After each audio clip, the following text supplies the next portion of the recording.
Okay, you know what it is. We're doing a chapter mark a day. Guys, this is Mark chapter 14. We are 2 chapters away from the end of Mark.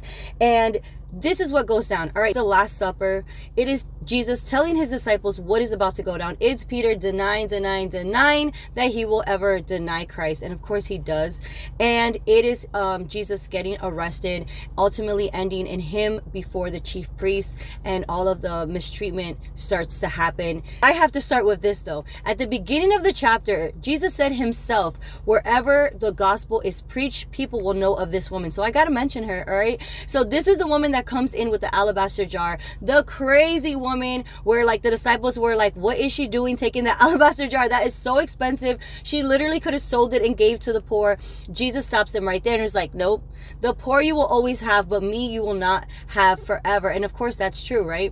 And so she kind of honors him and just anoints his head, and it is a beautiful gesture. Guys, we go into the Last Supper, and Jesus not only breaks bread and talks to them about that, but he also says, hey guys, one of y'all here is going to betray me.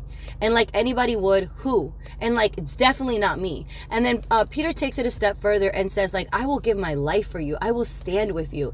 And I just watched Son of God on Friday, and that scene of this scripture, it just got me. I became so emotional because I just feel like every time I hear the story of how Peter wanted to just ride or die and beat Jesus's rock, and how he denied him, and he did end up denying him 3 times, I feel that, because I feel like that's us. He represents us. I'm not looking at it like, oh, Peter. No, like that has been my journey. Every single time that I knew who God was and I denied him by the way that I sinned, by the way that I act or talked, that is me. And so every single time I cry at that part, probably more than I cry at when Jesus is on the cross, because I understand a reflection of that is us as sinners. So of course Peter's denial, he tells them, no, listen, you will all fall away, and they do. Okay, not only can they not stay awake to pray for Jesus 3 times while Jesus is praying, and they keep falling asleep, but when they come to arrest him and Judas comes and kisses him